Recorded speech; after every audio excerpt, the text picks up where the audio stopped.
Number 6. How to make people like you instantly. I was waiting in line to register a letter in the post office at 33rd Street and 8th Avenue in New York. I noticed that the clerk appeared to be bored with the job weighing envelopes, handing out stamps, making change, issuing receipts, the same monotonous grind year after year.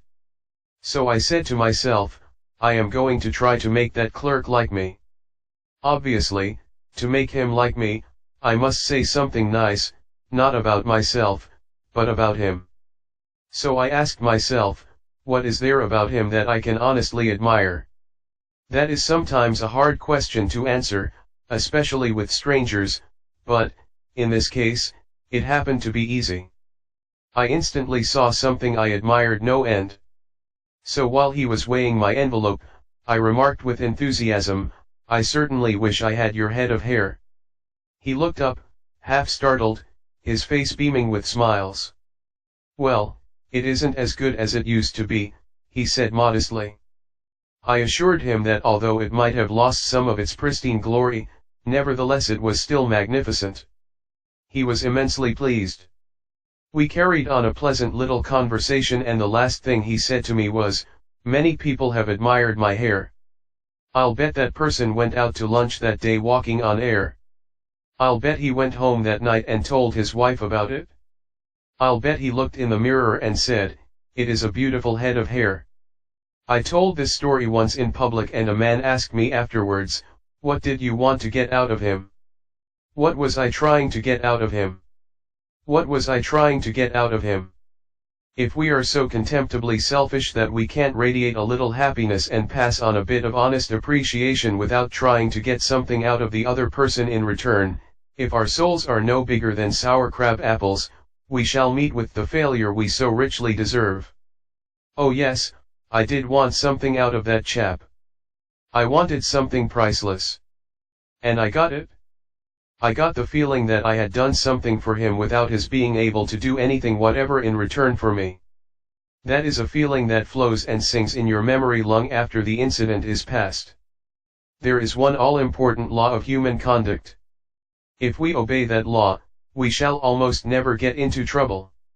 In fact, that law, if obeyed, will bring us countless friends and constant happiness.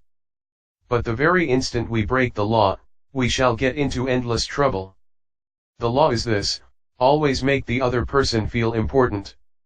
John Dewey, as we have already noted, said that the desire to be important is the deepest urge in human nature, and William James said, the deepest principle in human nature is the craving to be appreciated. As I have already pointed out, it is this urge that differentiates us from the animals. It is this urge that has been responsible for civilization itself. Philosophers have been speculating on the rules of human relationships for thousands of years, and out of all that speculation, there has evolved only one important precept. It is not new. It is as old as history. Zoroaster taught it to his followers in Persia 2500 years ago. Confucius preached it in China 24 centuries ago. Lao Tse, the founder of Taoism, taught it to his disciples in the valley of the Han.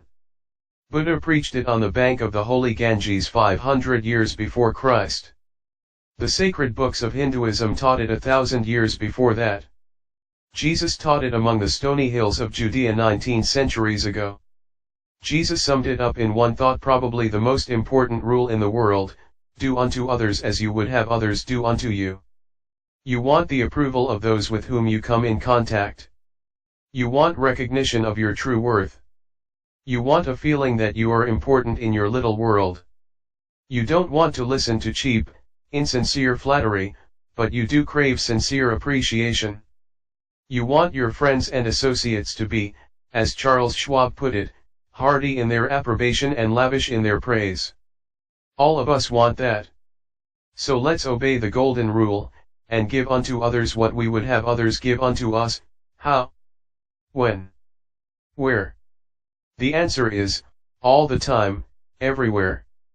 David G. Smith of Eau Claire, Wisconsin, told one of our classes how he handled a delicate situation when he was asked to take charge of the refreshment booth at a charity concert. The night of the concert I arrived at the park and found two elderly ladies in a very bad humor standing next to the refreshment stand. Apparently each thought that she was in charge of this project. As I stood there pondering what to do, one of the members of the sponsoring committee appeared and handed me a cash box and thanked me for taking over the project. She introduced Rose and Jane as my helpers and then ran off. A great silence ensued.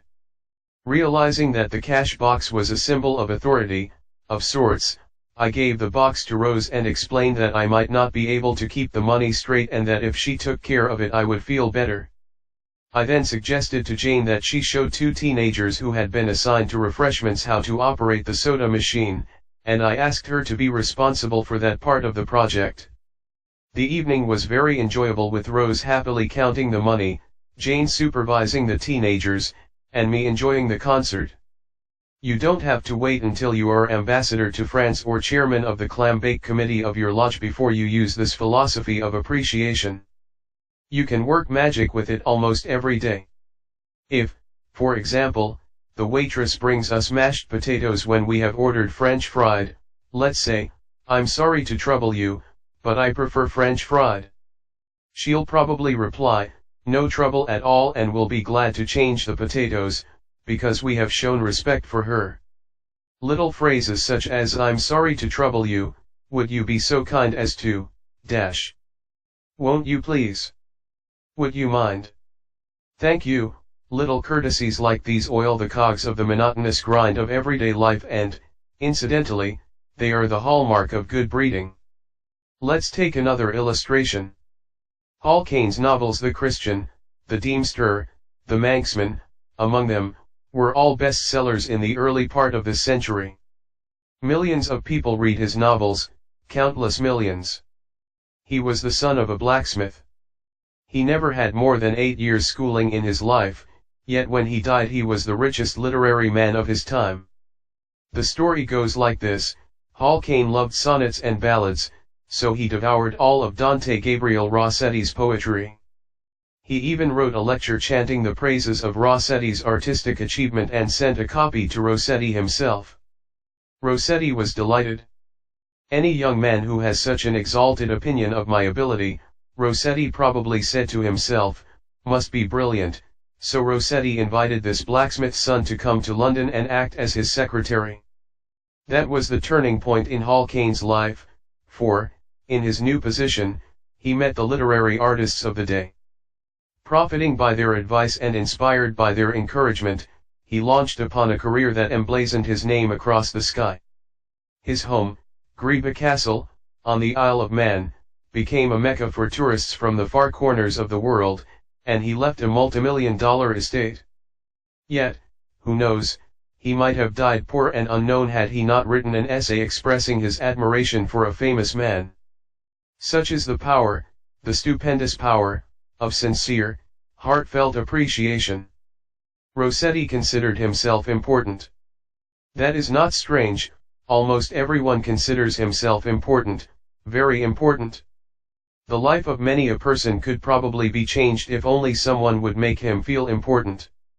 Ronald J. Rowland, who is one of the instructors of our course in California, is also a teacher of arts and crafts. He wrote to us about a student named Chris in his beginning crafts class.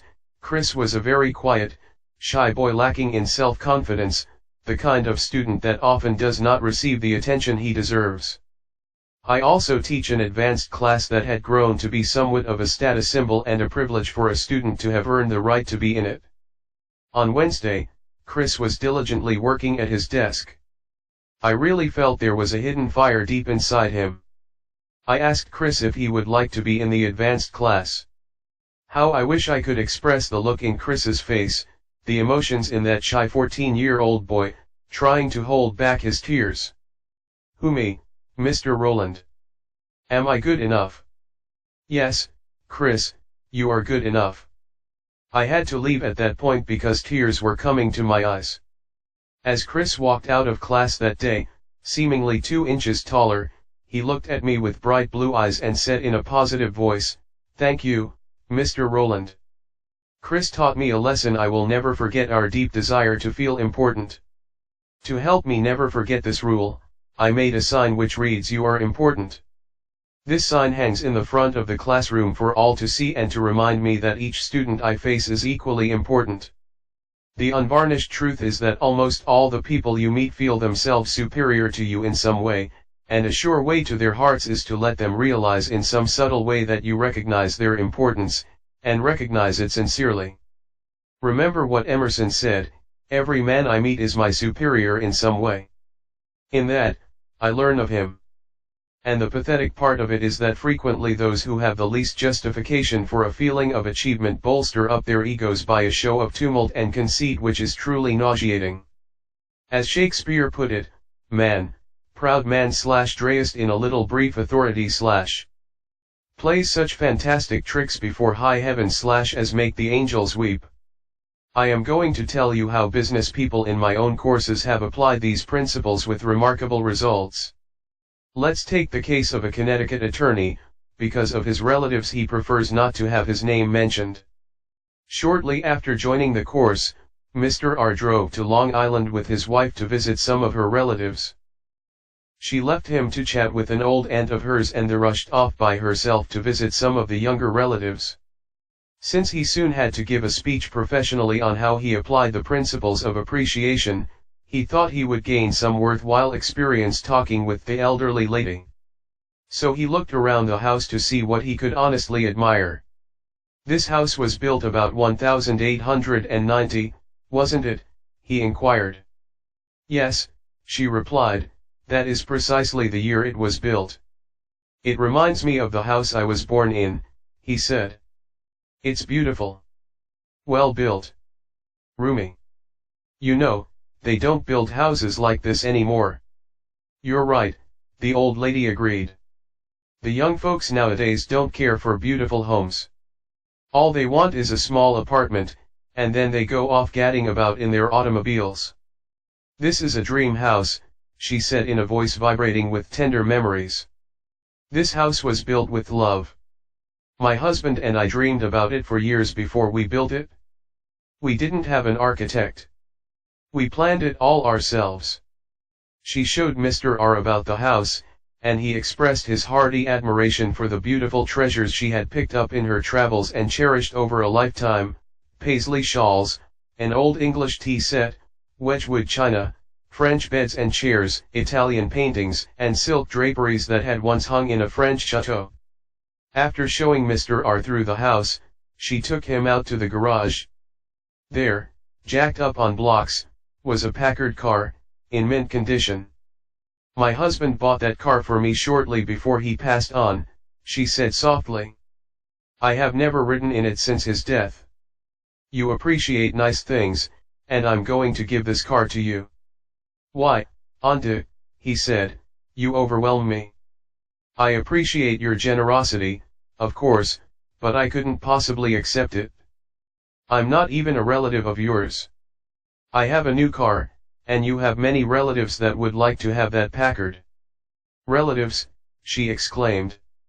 "Yes, I have relatives who are just waiting till I die so they can get that car. But they are not going to get it. If you don't want to give it to them, you can very easily sell it to a second-hand dealer," he told her.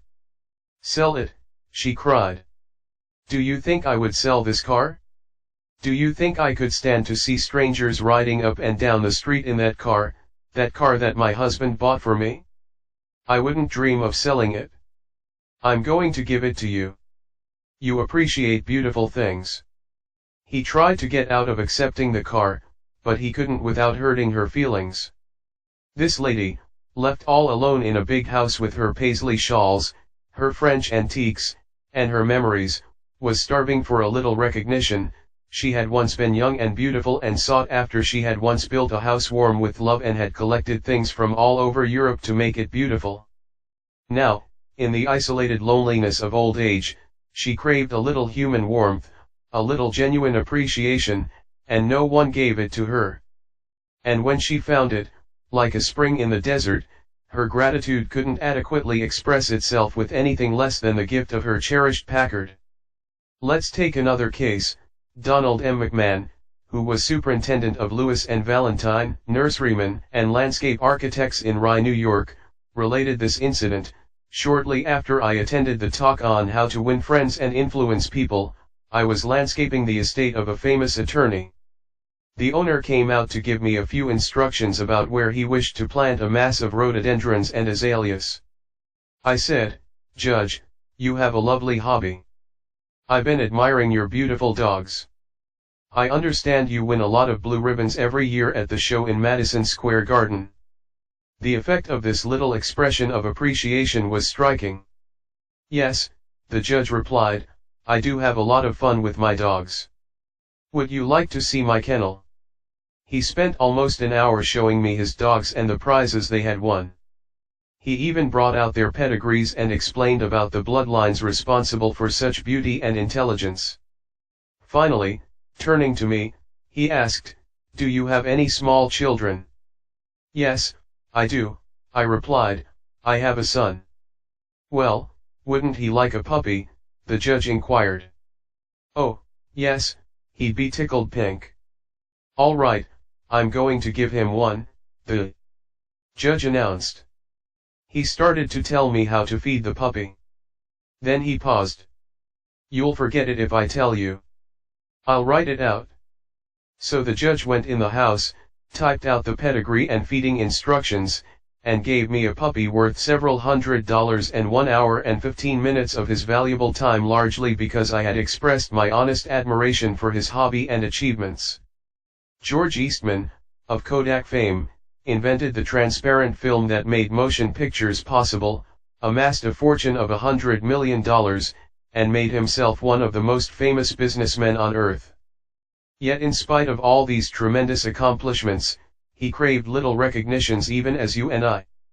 To illustrate, when Eastman was building the Eastman School of Music and also Kilbourne Hall in Rochester, James Adamson, then president of the Superior Seating Company of New York, wanted to get the order to supply the theater chairs for these buildings. Phoning the architect, Mr. Adamson made an appointment to see Mr. Eastman in Rochester. When Adamson arrived, the architect said, "I know you want to get this order, but I can tell you right now that you won't stand a ghost of a show if you take more than 5 minutes of George Eastman's time. He is a strict disciplinarian. He is very busy. So tell your story quickly and get out." Adamson was prepared to do just that. When he was ushered into the room, he saw Mr. Eastman bending over a pile of papers at his desk. Presently, Mr. Eastman looked up, removed his glasses, and walked toward the architect and Mr. Adamson, saying, "Good morning, gentlemen, what can I do for you?" The architect introduced them, and then Mr. Adamson said, "While we've been waiting for you, Mr. Eastman, I've been admiring your office. I wouldn't mind working in a room like this myself. I'm in the interior woodworking business, and I never saw a more beautiful office in all my life." George Eastman replied, "You remind me of something I had almost forgotten. It is beautiful, isn't it? I enjoyed it a great deal when it was first built. But I come down here now with a lot of other things on my mind and sometimes don't even see the room for weeks at a time." Adamson walked over and rubbed his hand across a panel. "This is English oak, isn't it? A little different texture from Italian oak." "Yes," Eastman replied. "Imported English oak.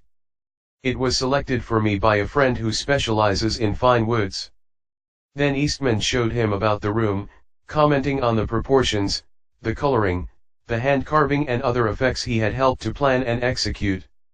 While drifting about the room, admiring the woodwork, they paused before a window, and George Eastman, in his modest, soft-spoken way, pointed out some of the institutions through which he was trying to help humanity: the University of Rochester, the General Hospital, the Homeopathic Hospital, the Friendly Home, the Children's Hospital.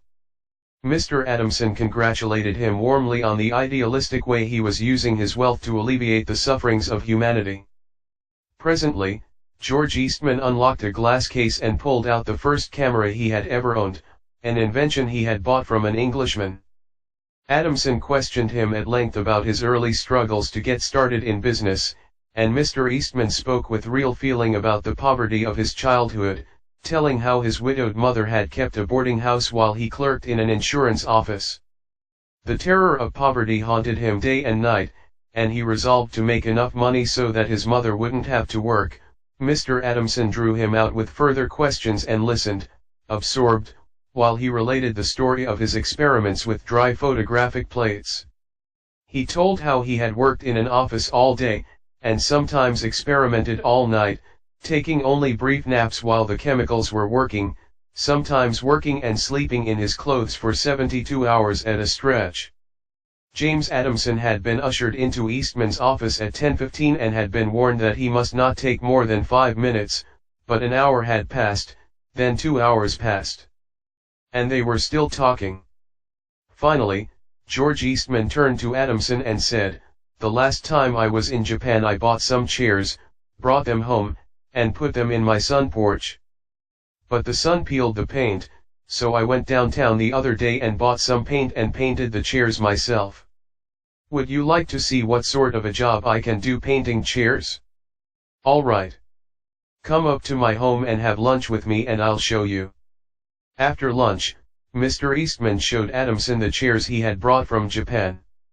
They weren't worth more than a few dollars, but George Eastman, now a multimillionaire, was proud of them because he himself had painted them.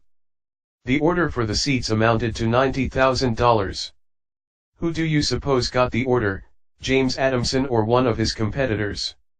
From the time of this story until Mr. Eastman's death, he and James Adamson were close friends. Claude Murray, a restaurant owner in Rouen, France, used this principle and saved his restaurant the loss of a key employee. This woman had been in his employ for 5 years and was a vital link between M. Murray and his staff of 21 people. He was shocked to receive a registered letter from her advising him of her resignation. M. Murray reported, "I was very surprised and, even more, disappointed, because I was under the impression that I had been fair to her and receptive to her needs. Inasmuch as she was a friend as well as an employee, I probably had taken her too much for granted and maybe was even more demanding of her than of other employees. I could not, of course, accept this resignation without some explanation. I took her aside and said, 'Paulette, you must understand that I cannot accept your resignation. You mean a great deal to me and to this company, and you are as important to the success of this restaurant as I am.'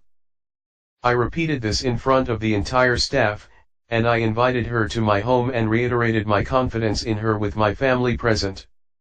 Paulette withdrew her resignation, and today I can rely on her as never before. I frequently reinforce this by expressing my appreciation for what she does and showing her how important she is to me and to the restaurant." "Talk to people about themselves," said Disraeli, one of the shrewdest men who ever ruled the British Empire. "Talk to people about themselves and they will listen for hours." Principle 6. Make the other person feel important and do it sincerely.